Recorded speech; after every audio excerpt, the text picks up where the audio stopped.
भक्तजनों, माताओं, बहनों, सादर जय श्री कृष्ण। हमारे YouTube चैनल में आप सभी का बहुत बहुत स्वागत है। मैं हूं आपके साथ आचार्य धर्मेंद्र शास्त्री।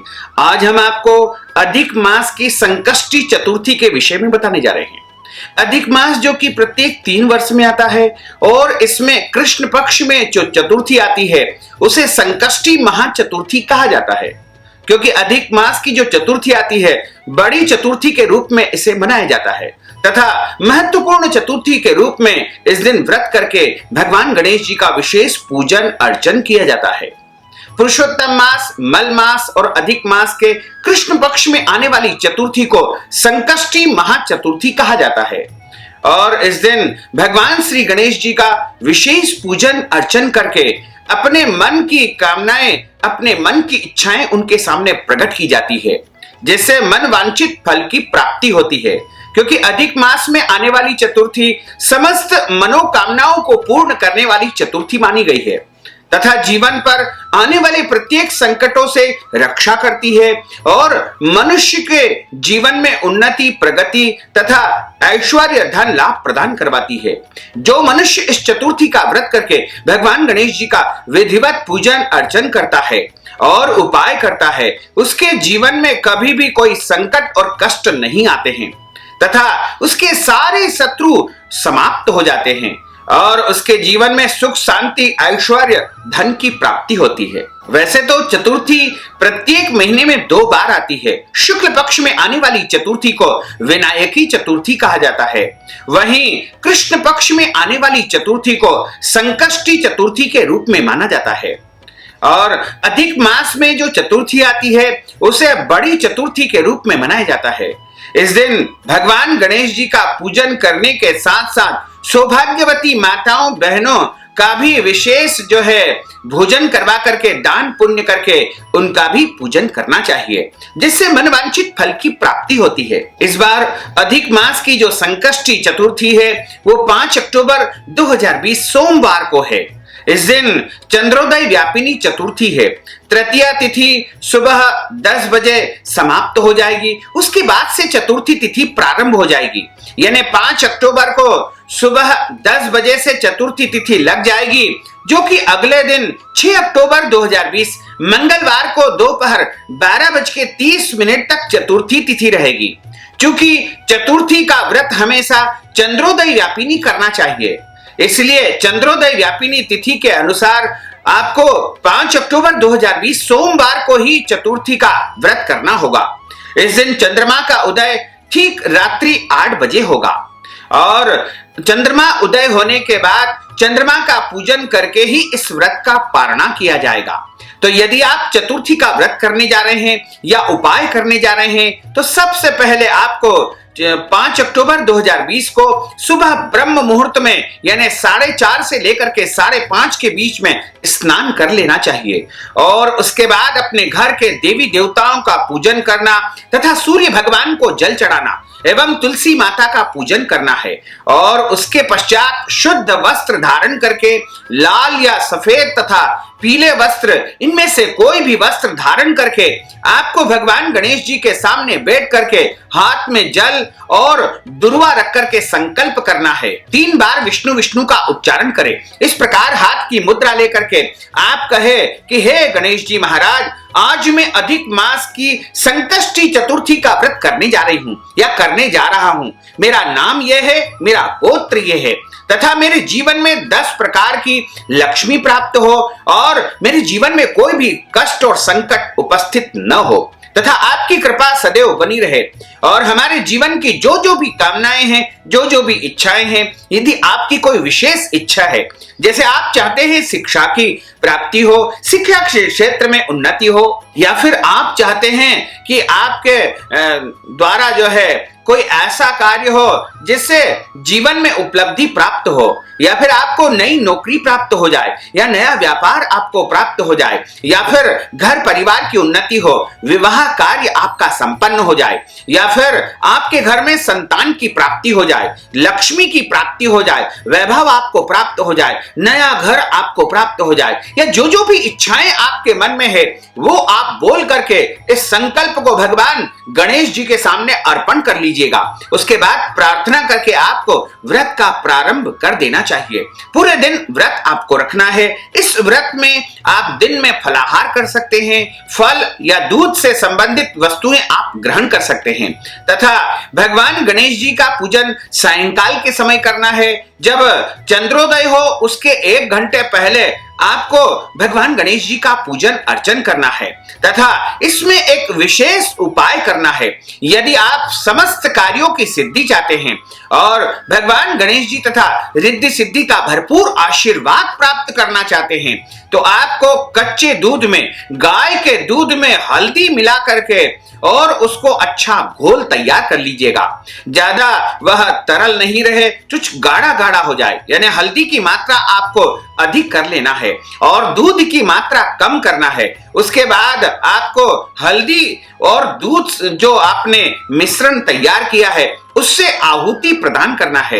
अग्नि प्रज्वलित करके आपको कंडे या लकड़ी की अग्नि प्रज्वलित करके जिस प्रकार हम हवन करते हैं उसी प्रकार ओम गंग गणपतये नमः इस प्रकार आप गणेश जी के सामने जो है 5 आहुति, 11 आहुति, 21 आहुति प्रदान करें।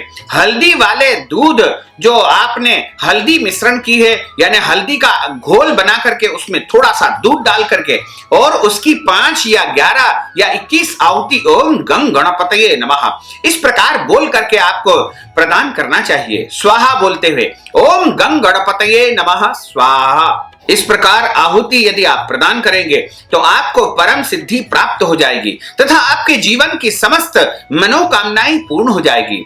इस दिन भगवान गणेश जी को 21 मोदक का भोग लगाना चाहिए तथा 21 दूर्वा दूब नाम की जो घास होती है वह भी भगवान गणेश जी को अर्पण की जाती है। इसी के साथ भगवान गणेश जी को गुड़ भी आप चढ़ा सकते हैं। यदि आपके पास कुछ और नहीं है तो केवल गुड़ भी यदि आप गणेश जी को चढ़ा देंगे और उस गुड़ को बाद में किसी भी मंदिर में ब्राह्मण को या किसी भी जरूरतमंद व्यक्ति को दान कर सकते हैं। इस दिन गणेश जी की पूजा करने के लिए सबसे पहले गणेश जी को जो है ध्यान किया जाता है। अक्षत और पुष्प लेकर के भगवान गणेश जी का ध्यान करना है। उसके पश्चात उनको 4 बार जल से स्नान करवाना है। उसके पश्चात पंचामृत यानी दूध, दही, शहद, शक्कर, घी से उनको स्नान कराना है और उसके बाद उनको शुद्ध जल से स्नान करवाना है, गंगा जल से स्नान करवाना है। उसके बाद उनको सूखे कपड़े से पोंछ करके चंदन और कुमकुम आप लगाइए, सिंदूर उनको चढ़ाइए। उसके बाद जनेऊ जोड़ा यानी यज्ञोपवीत उनको अर्पण कर दीजिए और उसके बाद कलावा यानी मोली जिसे रक्षा सूत्र भी कहा जाता है उसको आप अर्पण कर दीजिए और उसके बाद गणेश जी को लाल या सफेद रंग के पुष्प यानी फूल आपको चढ़ा देना है। उसके बाद 21 दुर्वा गणेश जी महाराज को आपको अर्पित कर देना है। उसके बाद गणेश जी महाराज को शमी पत्र भी चढ़ाए जाते हैं। उसके बाद शुद्ध घी का दीपक आप प्रज्वलित कर दीजिए तथा धूप बत्ती उनको दिखा दीजिए और उसके बाद हाथ धो करके 21 मोदक यानी लड्डू का भोग आपको लगाना चाहिए। यदि 21 मोदक आपके पास उपलब्ध नहीं है, लड्डू भी उपलब्ध नहीं है तो आप गुड़ रख करके उसके ऊपर दूर्वा रख करके 3 बार जल फेर देवे और उसके बाद गणेश जी को पान, सुपारी, लौंग, इलायची, पुंगी फल, तांबुल समर्पित कर दे और उसके बाद भगवान गणेश जी की आरती कर देवे।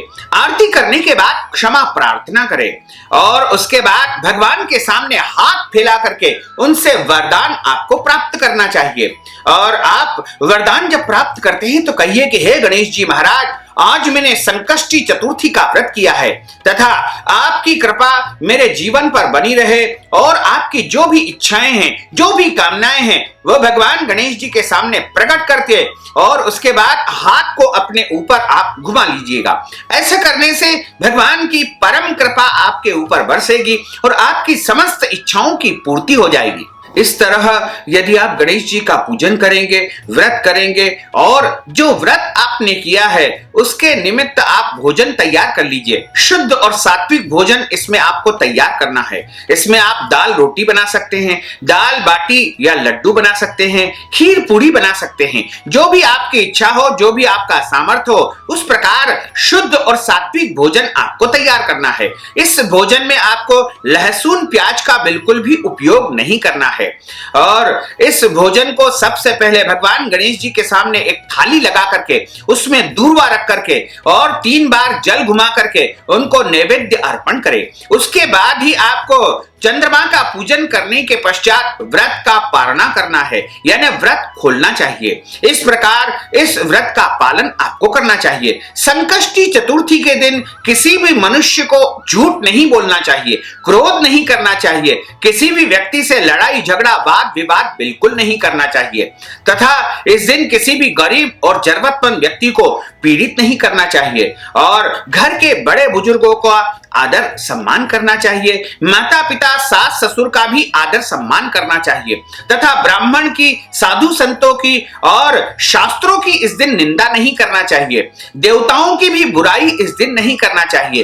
पेड़ पौधों को नहीं काटना चाहिए तथा इस दिन आपको ब्रह्मचर्य व्रत का पालन करना चाहिए। इस तरह यदि आप संकष्टी गणेश चतुर्थी का व्रत करेंगे तो निश्चय ही आपको उत्तम फलों की प्राप्ति होगी। और जब आप पूजन पाठ संपन्न करते हैं उसके बाद आपको कथा का श्रवण भी करना चाहिए और कथा हमेशा ब्राह्मण के मुखारविंद से ही सुनना चाहिए, क्योंकि ब्राह्मण के मुख से साक्षात नारायण बोलते हैं। इसलिए ब्राह्मण के मुख से कथा सुन करके अपनी श्रद्धा और हैसियत के अनुसार ब्राह्मण को दक्षिणा अवश्य प्रदान करना चाहिए, क्योंकि दक्षिणा जब आप प्रदान कर देते हैं जब ही आपको इस कथा का और व्रत का संपूर्ण फल प्राप्त होता है। तो इस प्रकार इस विधि से यदि आप भगवान गणेश जी का पूजन अर्चन करेंगे तो आपके जीवन की समस्त मनोकामनाएं, समस्त इच्छाएं पूर्ण हो जाएगी तथा आपके जीवन के समस्त संकट और कष्ट का निवारण हो जाएगा